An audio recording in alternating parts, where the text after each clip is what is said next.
Welcome to the Have Mandolin Will Travel podcast. This is The Real Punk Rock, Superman 2025. In July 2025, Warner Brothers released Superman, kicking off a rebooted continuity for the Man of Steel. As Superman is my favorite superhero, I was very excited, especially after seeing the first couple of trailers. The film did not disappoint. I love this movie. It's not the best movie I've seen this year, I'd give that to Sinners, but it is my favorite movie in a while. It's even possibly my favorite superhero movie, though again, not the best one. For my money, that'd probably be either The Dark Knight or Logan, both of which are incredible films. I think this movie absolutely nails Superman's character, the performances are great, and the emotional journey and catharsis are really compelling. To me, this is easily the best live-action Superman movie, and I've seen all of them more than once. Part 1. Background. Superman 2025 was written and directed by James Gunn, starring David Corenswet as Superman, Rachel Brosnahan as Lois Lane, and Nicholas Hoult as Lex Luthor. It is the first movie of the DCU, the live-action movie universe architected by Gunn. It was well received by critics and audience alike, though a vocal contingent of viewers, and people who didn't bother watching it, very loudly hate it.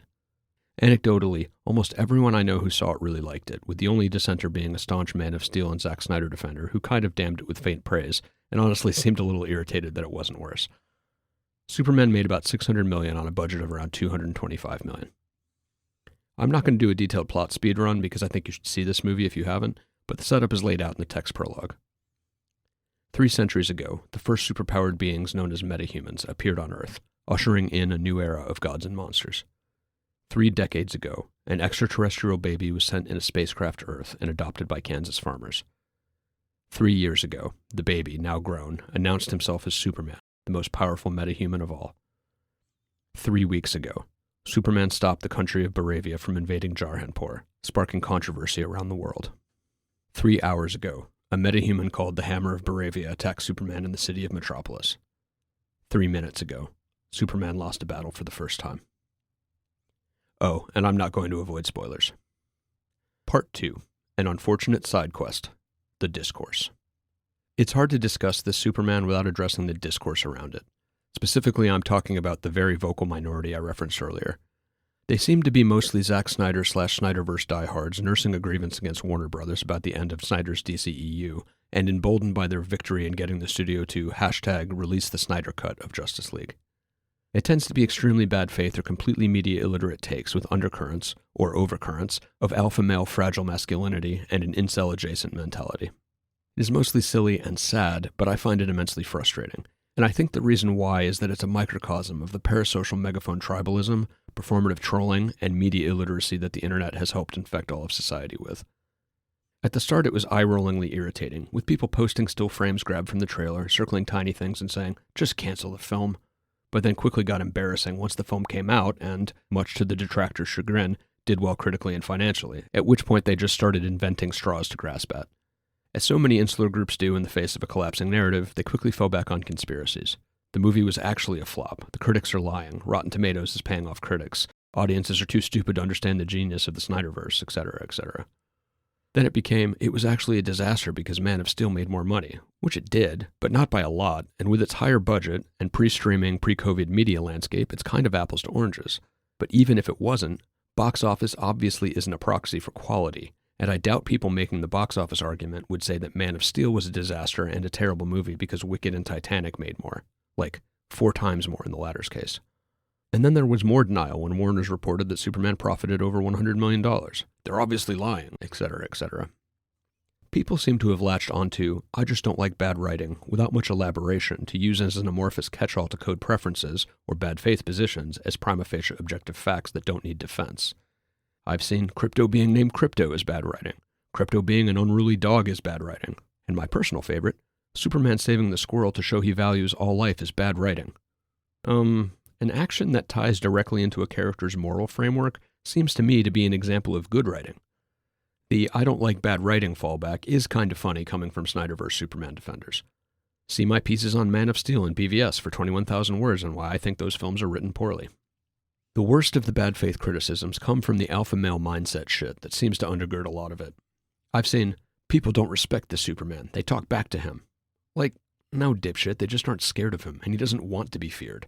Even Snyder's Man of Steel didn't want to be feared. Probably.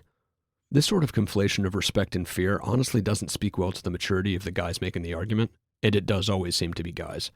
I think the hero they're actually looking for is Homelander. I've also seen people complain that Superman has to get saved multiple times, and he's so weak he gets beaten up a lot. The latter of which is, again, funny coming from Snyderverse diehards. In BVS, Superman loses a fight to a human and then gets killed. But either way, so what? That's what's called conflict and drama. If you want an invincible protagonist having no trouble defeating everyone all the time, then, to quote James, go play a video game. It can be hard to engage with these kinds of criticisms, as the bad faith ones don't care to be persuaded and will just move the goalposts.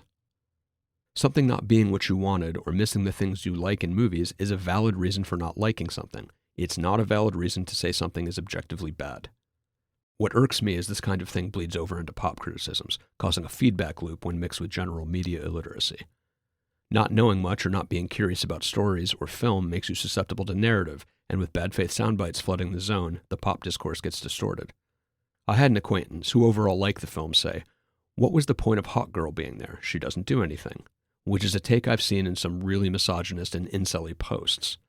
The acquaintance is not one of those people, but the criticism had passed through the incel normie membrane. The incel crowd really takes issue with Hot Girl's presence. And when the obvious response is, she's part of the Justice Gang, she intervenes in Jar Report at the end and kills the Baravian president, the counter is usually, yeah, but they could have given that to someone else, which kind of gives the game away. They aren't making that statement about Green Lantern, whose functions could also be shifted to someone else pretty easily. Also, yeah, this just in. If you rewrite a movie and give all of a character's actions to another character, that first character ceases being necessary. That's like some deep Aristotelian truth, man. Also, that criticism would be way more valid with Cat Grant or Steve Lombard, Daily Planet staffers who really don't do anything, but Cat doesn't take up enough screen time or have the gall to beat up a man in a fight. Is this uniquely a Snyder fan thing? I don't remember this kind of gleeful, I hope this movie fails attitude from the Dark Knight trilogy fans when The Batman came out in 2023. The hue and cry over that movie was more about them casting the Twilight guy as Batman. Part 3. Filmmaking. The look. Superman is a bright and colorful film that has almost all the superheroing happening in broad daylight. I like this as an aesthetic choice for Superman anyway, but it was also refreshing in an era of desaturated and gray-filtered superhero movies. It's also very easy to see what is going on. Metropolis feels like a real place for the most part. The environs during the end fight between Superman and Ultraman near the Black Hole do get into more placeless CGI territory, but at least it's in broad daylight and is city-colored so it doesn't look like total mush, and the weird physics is explained by dimensional rift shenanigans. I like how the Sunless Pocket universe looks as well, and though it obviously doesn't look like a real place, it feels tactile and solid enough for such a weird concept. This movie looks like it's mostly shot handheld, and Gunn moves his camera a lot, but I didn't find it distracting. The camera movement tends towards following characters as they move through the frame, rather than directionless wandering and shaky cam. I honestly didn't really even notice all the motion until a rewatch when I was specifically looking for the visual stylings. The camera motion feels appropriate and is not always present. A good example of this is the early Daily Planet scene where Clark takes a phone call from Ma Kent. The camera is moving and tracking around a lot in the planet during a busy news day, but the intercut scenes of Ma and Pa Kent are motionless, reflective of their less hectic daily lives. The camera work is more chaotic during Superman's opening brawl with the Hammer of Baravia and the fight in the Anti-Proton River in the Pocket universe, but it's very filmically appropriate as both those scenes are of chaotic events. There's also a nice long take, though I suspect it has a few disguised cuts in it, from Lois's perspective when Mr. Terrific is wrecking the Luthor goons outside the entrance to the Pocket universe. There are a few odd shots, like the sort of weird close-up of General Mori's briefcase shutting that transitions to Lois's apartment door lock. It's honestly kind of reminiscent of the odd and seemingly unmotivated close-ups in Snyder's Batman v Superman, but it happens way less often and isn't quite so dramatic, so it's not as distracting. James Gunn also seems to have a thing for weird eye stuff. There's a lot of close-up of eyes getting poked or invaded by nanites. Well, not like a lot, but 3 or 4 times is still more than most films have.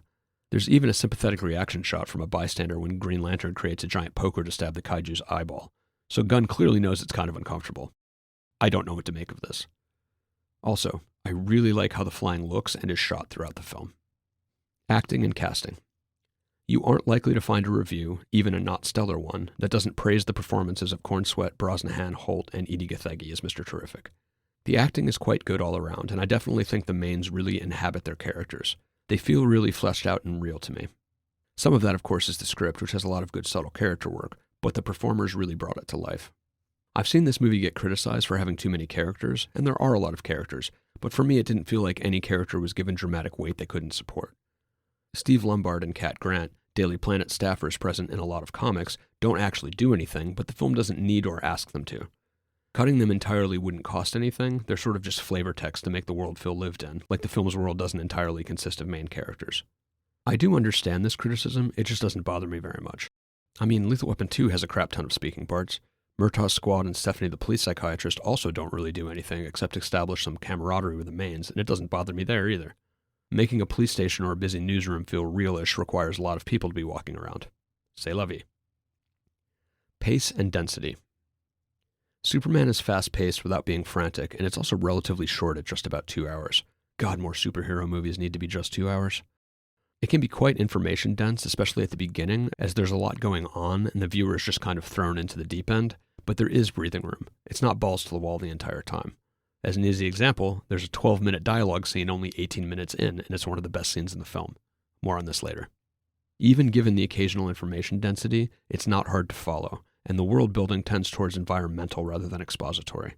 This trips some people up, but a lot of that is either CinemaSins-esque force for the tree's media illiteracy or bad faith criticism for someone looking for a reason to criticize. Scott of the YouTube channel NerdSync says something really prescient about a certain type of media critic in his "I fact-checked Ben Shapiro's Superman review to prove he's a fraud" video. In response to Shapiro claiming that the film doesn't reveal anything about the characters, Scott says this, quote, "Ben is talking about, I want information about the character. I want to know the character's backstory. I want to know their real names. I want to know this character's origin story. Whereas me, I'm just like, I just want this character to feel real in this universe. And he does. And they all do. And that's enough. Ben wants a Wikipedia entry about the characters." Unquote. I think Scott is dead on here, and his statement holds for a lot of online media criticism in general, not just for this film. Like, who or what Mr. Handsome, Lex's gondola navigator in his pocket dimension, actually is, really isn't important to any of the actual drama of the movie, and I think it's very silly to be upset that the movie didn't halt dead to explain what his deal is. Back to the Lethal Weapon movie example, we don't get or need a lore dump about the court stenographer. They're the stenographer. It's fine, and no one complains about that. You know, I don't think there's actually a court stenographer in Lethal Weapon 2, but the point stands. Bomb Squad Cop number 2, then. Sincerity. This film is, like Superman, unapologetically sincere and earnest. It is not afraid, like so many recent blockbusters are, to sit in an emotional moment without undercutting it with a joke. The film does have some funny moments, but nobody really quips, which I appreciate. There's no unearned sentimentality here, another bane of my existence. The emotional beats are earned, and the catharsis is genuine and affecting. Music. I really like this movie's score by John Murphy and David Fleming. I actually purchased it. Robert Rodriguez's music in his YouTube video, "These 3 notes in the Superman score gave me chills," says the score, quote, "not only honored the original theme, but actually expanded on it. I think they found the very core of what makes Superman who he is and turned it into something new, something that is genuinely heartfelt and human." Unquote. I completely agree with this. As Rodriguez points out, Superman's main motif, which uses the 3-note run from the end of the original theme's fanfare that jumps a major 7th and falls down to the 5th, is heard in Superman's most human moments in the film. It's played by different instruments with different textures and in different keys throughout. It's a very simple and beautiful motif. It's the bum-bum-bum part of the original fanfare. A slow electric guitar version of Williams' original score plays in full during the track Raising the Flag, where a boy from Jarhimpur, raises a flag, and the Jarhimpurians about to be massacred begin to chant Superman's name. This right on the heels of the 3-note motif and the extremely emotional "your choices, your actions" scene is an amazing 1-2 punch. Many people I know, including me, got extremely choked up at this moment. The liberal use of electric guitars mixed with Williams' theme is appropriate for the film's portrayal of Superman as punk rock. More on this later. In contrast to Gunn's Guardians of the Galaxy movies, which I heard a lot of people compare this to, Superman only has 2 needle drops, i.e. licensed songs. The first is Noah and the Whale's 5 Years' Time, which plays pseudo-diegetically during Mr. Terrific's action scene, which was quite amusing, especially paired with Lois's slack-jawed reaction to Terrific's ass-kickery. The other is Punk Rocker by the Teddy Bears, featuring Iggy Pop at the very end when Superman is recovering while watching childhood videos of him and Ma and Pa. It's a great and sweet payoff to the punk rock theme that I'll get to in a bit. Some writing stuff. While it would be easy to paint this as a plot-driven movie, I think it's really a character-driven one. The central external plot catalyst, Superman's intervention in Jarhimpur, even though it happened off-screen before the prologue, is a direct result of Superman's unapologetic goodness. And the other main conflict is Superman's internal one after the true nature of his birth parents' message is revealed to him and the world at large. It shouldn't be left aside that most of Superman's problems in this film are caused by Lex's singular envy and hatred of him. There's emotional conflict and payoff, and Superman even gets an anagnorisis, a moment of recognition and insight into himself, something a lot of blockbusters don't bother with. I was initially a little on the fence about the decision to not show Superman's conflict-triggering intervention in Jarhimpur, but as the film went on, I decided I really like it. I think including it wasn't necessary, and it would have added too much busyness to an already dense plot, and it would have been a distraction from the real centerpiece of the film, which is Superman's anagnorisis. Having it before the prologue also subtly reinforces how Superman's morality works. It was a paradigm shift for the rest of the world, but for him it was just another day on the job. He was farther from home than usual, but it's clearly not something he agonized over. He stopped people from dying, because he's Superman.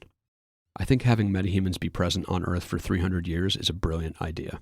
It means the filmmakers can decouple Superman's arrival from being an immediate world-altering event in a way you can't do if he's the first superhero to show up in an otherwise real-world setting. He's the most powerful metahuman, but his presence isn't completely novel. The difference is quantitative, not qualitative. What's new isn't the presence of a powerful being, but his willingness to do the right thing, realpolitik be damned. The world-altering event here is his decision to intervene in a global conflict, rather than stay a local hometown hero the way all the other metahumans are said to be. General Mori says, other metahumans aren't going off half-cocked and interfering in foreign affairs. Having 300 years of metahumans also frees the film to have people be kind of laissez-faire about all the crazy stuff going on. Kaiju in the middle of the city, or a dimensional imp? It's a little unusual for a Wednesday, I guess, but I'm not going to stop eating my sandwich. I really like the bystanders casually rubbernecking something that would have been an instant existential and epistemological crisis for everyone on our Earth. I also greatly appreciated that conversational subtext is back. Haven't seen that in a Superman movie in a while. The characters in Man of Steel and Batman v Superman seem to only be capable of speaking in blunt exposition or blunt thematic address. They don't talk like real people. They talk like people discussing what the ideas of a movie are. This isn't always a bad thing. The Dark Knight kind of does this too. But it's kind of a bad thing when the ideas aren't actually handled very well and the questions raised aren't answered. See my Man of Steel and BVS pieces for what I mean here. Part 4. Superman himself. Corn Sweat Superman definitely feels like Superman, and captures all the aspects that make the character who he is and all the things I personally like and find compelling about him. We see him prioritize protecting people in the fight with a kaiju when he stops it from crashing into a building, and after it breathes fire into said building, he turns and asks if everyone's okay before deliberately flying high up into the air to keep the monster focused on him and away from bystanders. He keeps breaking off the fight with the beast to save people, something the assisting Justice Gang, not their official name, doesn't seem all that interested in doing. Even weakened from kryptonite and in no condition to do much of anything after escaping the Pocket Universe, one of his first lines is, "There's more people being held prisoner in there. We gotta go get them." We see the smile on his face when he heads back to Metropolis at the beginning. Even injured and speeding back to help, he finds the joy in flying. It very much reminds me of a great early scene in the Birthright comic. He values all life, as shown when he saves both a dog and a squirrel from the kaiju, and even tries to work out a way to stop the kaiju itself without hurting it. We see his perseverance and determination when fighting the Engineer and Ultraman. Even when engulfed by nanomachines and taking full-force hits from Ultraman, he doesn't even slow down. His defeat by the Hammer of Baravia before the opening crawl took almost 3 hours. And he's reflexively kind. One of the first things we see him do, despite being grievously injured, is thank his robots for bringing him into the fortress, despite Number 4's assurance that, as automatons, they do not require it. And I love the small moment at the end when Number 4 expresses the desire to be given the name Gary, and in their next interaction, Superman, with no hesitation, calls him that. Clark greets the doorman at the Daily Planet by name and doesn't seem at all bothered by Steve, who is kind of a jerk. After the kaiju fight, while Green Lantern is plying the adults for adulation, Superman has fun talking to all the kids and they seem to love him. And the film shows that people aren't afraid of him. Near the beginning, a man on the street has no hesitation before saying, "Maybe you shouldn't have done that thing in Jarhimpur, Superman." And after Lex reveals the full message from Jor-El and Lara, a bystander doesn't think twice before throwing a can at Superman's head, which Superman ignores. It shows us what Martha told us in BVS. People know him and know he's not really a threat. He clearly has never lorded his power over anyone. Even when he relays his audience with Baravian President Gurkos to Lois, he says he gently pushed him against a cactus while they talked. Superman could atomize Gurkos' head with his thumb, but it's almost like overtly threatening someone with his powers didn't even occur to him. Lois sums him up perfectly. You trust everyone and think everyone you've ever met is like beautiful. That right there is the essence of Superman's humanity. It's one of the things I love about the character, and I'm so glad this version captured it. Against cynicism. Lois and Clark have this great exchange in the middle of the film. We're so different. I was just this punk rock kid from Bakerline, and you're Superman. I'm punk rock. You are not punk rock.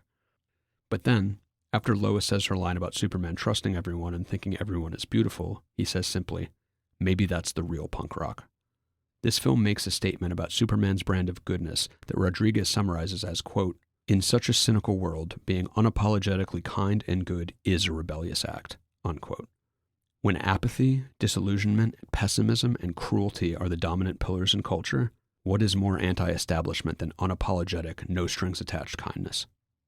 This sentiment also ties into Clark's anagnorisis after his conversation with Pa Kent. Pa leads him to understand that he does what he does because of his own compass, not as he thought because of what Jor-El wanted, and not even because of what Pa wanted him to be. Parents aren't for telling their children who they're supposed to be. We are here to give y'all tools to help you make fools of yourselves all on your own. No. Your choices, Clark. Your actions. That's what makes you who you are. Superman is not conforming to his parental figures, and he's not conforming to a cynical world. He is punk rock, after all. Good luck with that.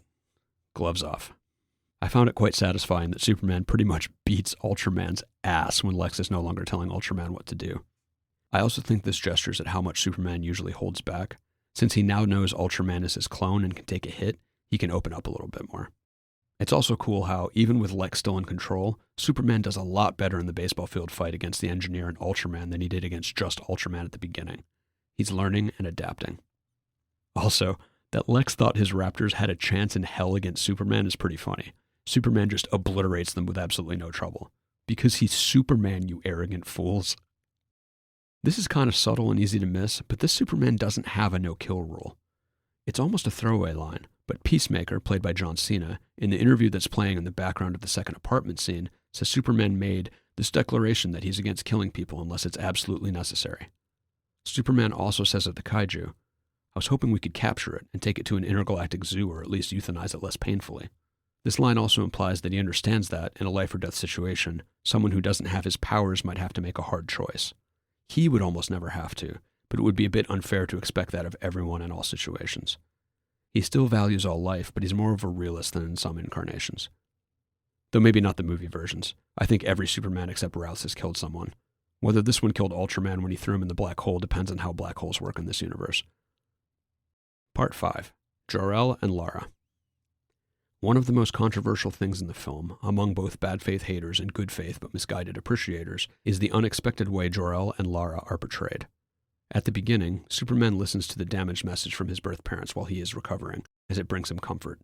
It is, we love you more than heaven, our son. We love you more than land. Our beloved home will soon be gone forever, but hope vitalizes our hearts, and that hope is you, Kal-El. We have searched the universe for a home where you can do the most good and live out Krypton's truth. That place is Earth.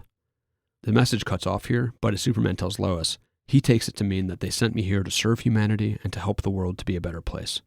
He tells her the message is why he does what he does. Later, Lex's engineer recovers the rest of the message, and Lex broadcasts it to the world. The people there are simple and profoundly confused, weak of mind and spirit and body. Lord over the planet as the last son of Krypton. Dispatch of anyone unable or unwilling to serve you, Kal-El. Take as many wives as you can, so your genes and Krypton's might and legacy will live on in this new frontier. Do us proud, our beloved son. Rule without mercy. This revelation, which is confirmed to be real like 6 times in the film, including by Lex in a situation where he would have no incentive to lie, is the crux of Clark's emotional journey and his anagnorisis during his conversation with Pa. Some people really did not like this, but I think it's brilliant. It completely reverses the Jor-El sent Clark to be a beacon to humanity, wrecking Superman's agency thing I said I disliked as a story choice in my Man of Steel piece. Superman isn't Superman because his space daddy told him to be. He isn't a beacon of hope because it was his destiny. He is those things because of his own morality, his own code, his own choices. As Pa says, what you wanted that message to mean says a whole lot more about you than what anyone meant for it to mean. I basically cannot be convinced this isn't a far better choice for Superman than a distant saintly Jor-El telling Clark who to be and how to be it. That latter story choice has always bothered me. I didn't like it in Superman 78, and I didn't like it in Man of Steel. And watching people get bent out of shape because of a lack of respect for their parasocial relationship with a fictional hologram is completely insane to me. Why is anyone ride or die for fucking Jor-El, especially at the expense of Superman's character? As I said in my Superman deep dive, Superman's birth parents aren't really fixtures in Superman stories. They are there sometimes, but are not usually major presences, even in origin stories. They provide no direct guidance in Birthright, and they aren't even present at all in American Alien, Man and Superman, Superman for All Seasons, or Kryptonite. And John Byrne's post-crisis Jor-El in the 80s is kind of a dick. When asked if he means for Kal to rule Earth and shape them to Kryptonian ways, he just responds with, perhaps. So this isn't exactly new ground, even in live action, as Smallville had a similarly malevolent Jor-El. I've seen some well-meaning people talk about hoping that future movies reveal the message was actually faked or was altered by Brainiac or something, to which I say, no, fuck no. Again, for the people in the back. The message is the heart of this Clark's entire character journey, and I don't know how people don't see how much better of a story choice it is. And the message is crucial to the catharsis at the very end of the film, where the videos Superman watches for comfort are now of Ma and Pa. Visually, it has the same sense as the ending of American Alien. When Clark is being taunted about being the last Kryptonian, he replies with, I'm not from Krypton. I'm from Kansas. I loved that ending, and I'm glad the Superman came to the same conclusion. I suppose I do have a guess as to why people get hung up on this. To reiterate something I said in my Man of Steel piece, I think it's easy to fall into the trap of not allowing an iconic character to exist in the story being told, and just comparing them to another version of the character. Superman 1978 is, for many, the definitive Superman, and the template to which all Superman media is compared to, and I think it's become so lodged in pop consciousness that people can't get past deviations from its setup. Part 6. The Interview. The scene where Lois interviews Clark as Superman might be the best character scene in any Superman movie. There's so much revealing characterization for both Clark and Lois, and the scene sets up their dynamics, their conflicts, and the internal and external conflicts of the film as a whole really seamlessly and naturalistically. It's also ballsy to have a 12-minute dialogue scene 18 minutes into your superhero movie. The acting and writing are great in this scene. Lois and Clark feel like they know each other, and there's great ebb and flow to the exchange, where control swings back and forth. He's on the back foot almost as soon as she hits record, though in his defense, his suddenly hesitant, sure, after she confirms that he was being serious and would indeed let her interview him, seems like maybe some part of him knew he should be worried. They are both trying to balance their professional and personal identities, reporter versus girlfriend for Lois, Superman versus boyfriend for Clark, and they both break character when the conversation gets tense. She lasts longer than he does. Clark has asides to Lois the girlfriend, while Lois the reporter constantly reminds him, this is on the record, Superman.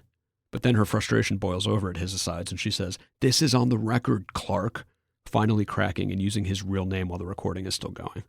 That moment was pretty funny as well. They both feel real, with real emotions and, as I said above, actual subtext to the dialogue. Without overtly stating it, it becomes clear that Superman isn't used to being questioned, and that Clark the boyfriend tells Lois everything without considering that she's also Lois the reporter.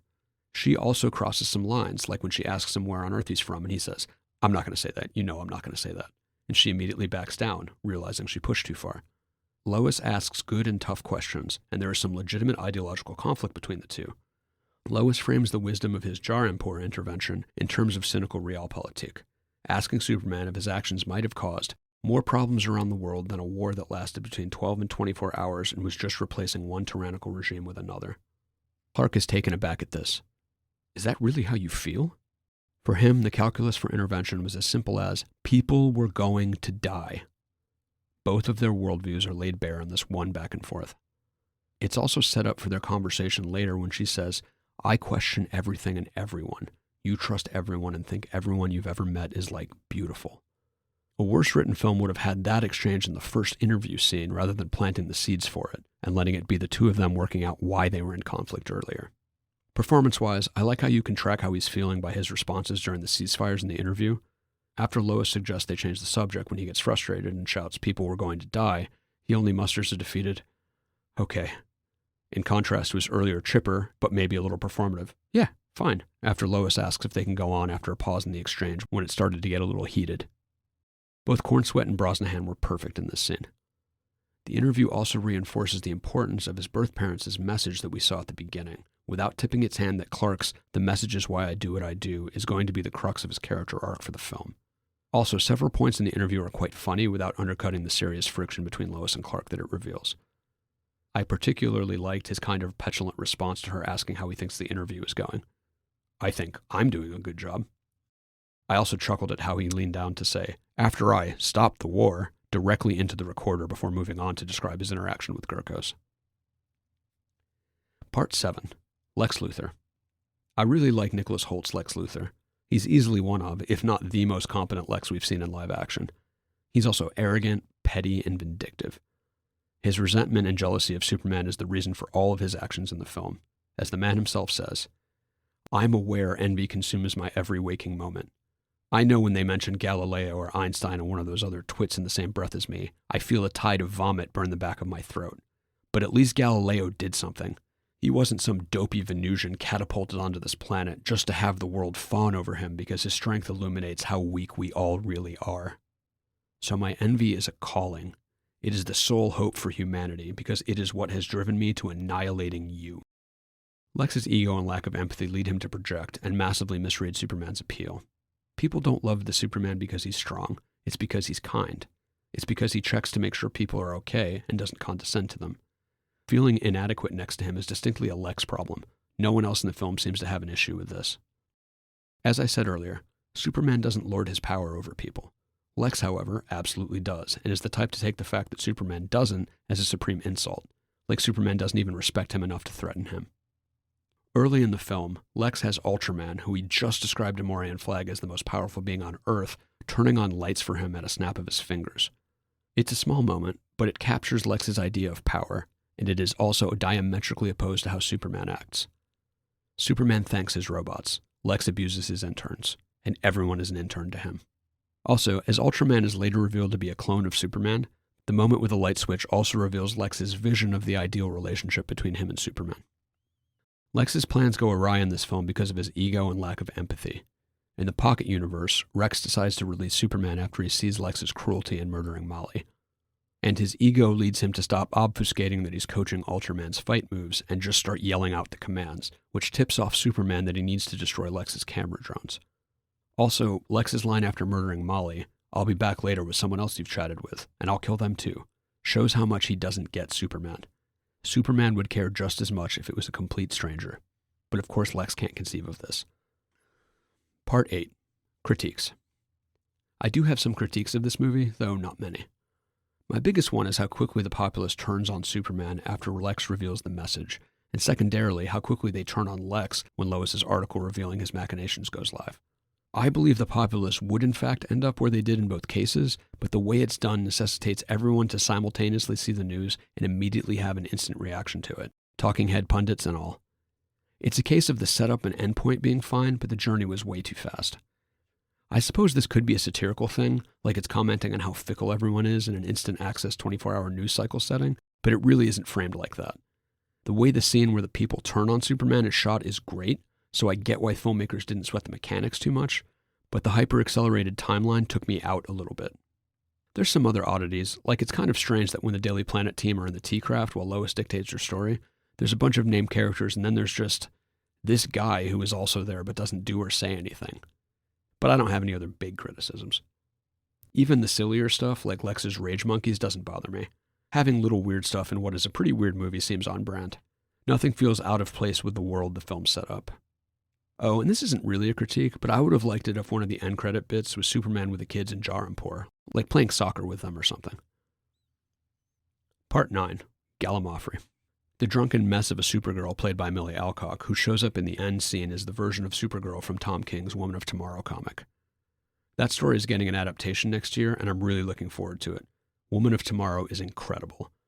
At its heart, it's a story about trauma. Unlike Clark, Supergirl saw Krypton explode and her entire family die. This is why she's such a wreck, and it adds another layer to how hell-bent Superman was to get Krypto back. The end scene reveals that Krypto is Supergirl's dog. Clark knows his cousin has lost everything. He couldn't let her lose her last connection to the homeworld she saw get destroyed. The scene where Molly is murdered got a gasp from the audience in the theater. I was not expecting something so heavy, but it was a well-done and shocking moment. I suppose it shows what happens when Superman isn't on the board. In the kaiju fight, the bystanders didn't seem like they were really at risk because Superman, with all his powers, was there. I also like how during the interrogation, even with a gun to his head, Molly says, "Don't tell them nothing, Superman. You eating my food was a great honor. The Justice Gang, not their official name, was fun, and I really liked that the Green Lantern here isn't Hal Jordan but Guy Gardner, the worst one. Like the comic book version, he's such a dick, and Nathan Fillion plays him perfectly. The camaraderie between all of them is great. When Guy says the vow he's using as a pretext to not help Superman is really just implied, Mr. Terrific's exasperated, "An implied vow," got a genuine laugh out of me.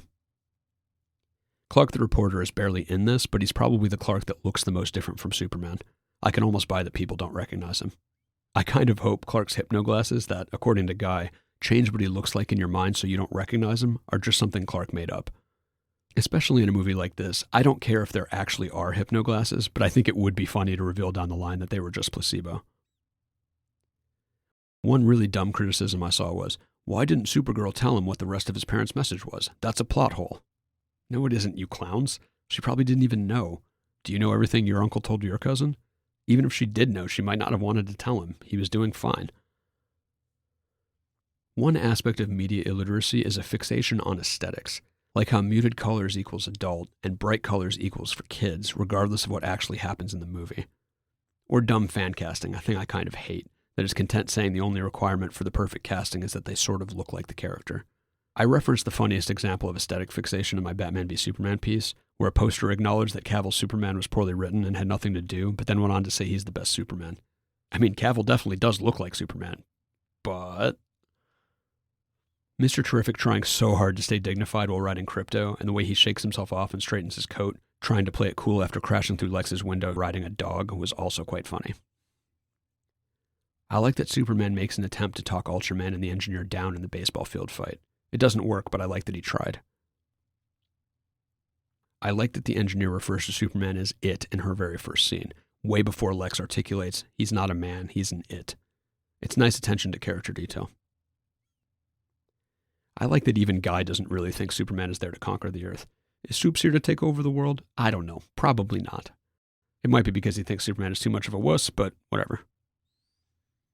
I saw it pithily put on a Facebook comment that Cavill's Superman is a cop, Corn Sweats is a firefighter, and I think that's a perfect summation.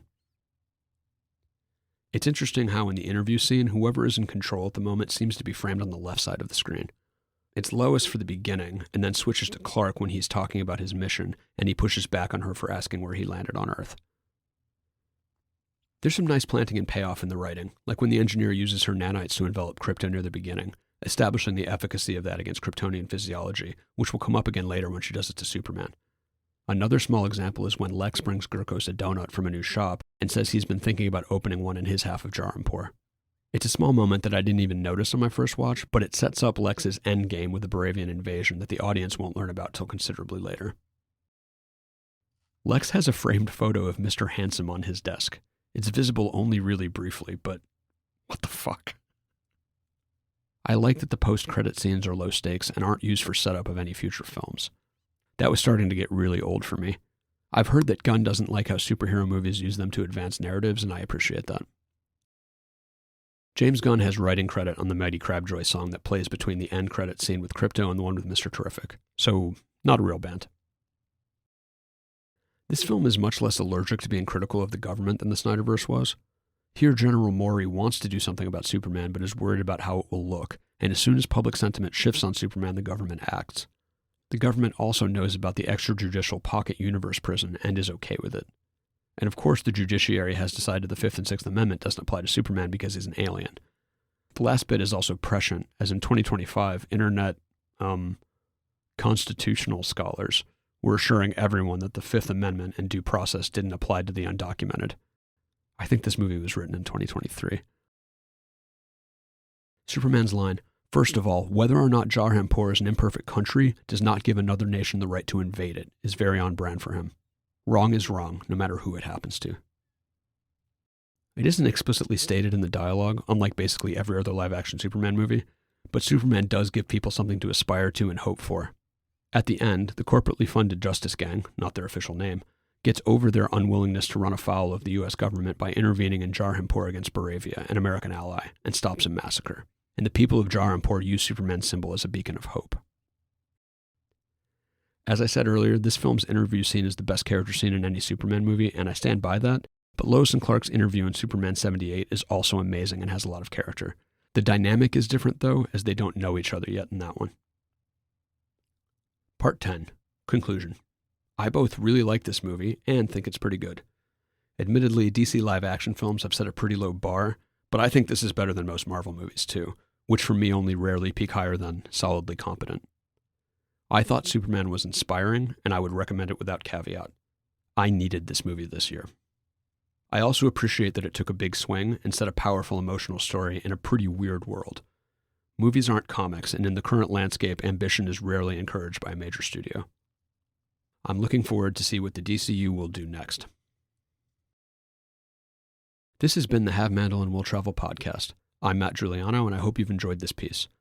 Check out havemandelandwilltravel.com for a closer look at some of my other projects and to hear my music. Cheers, and happy listening.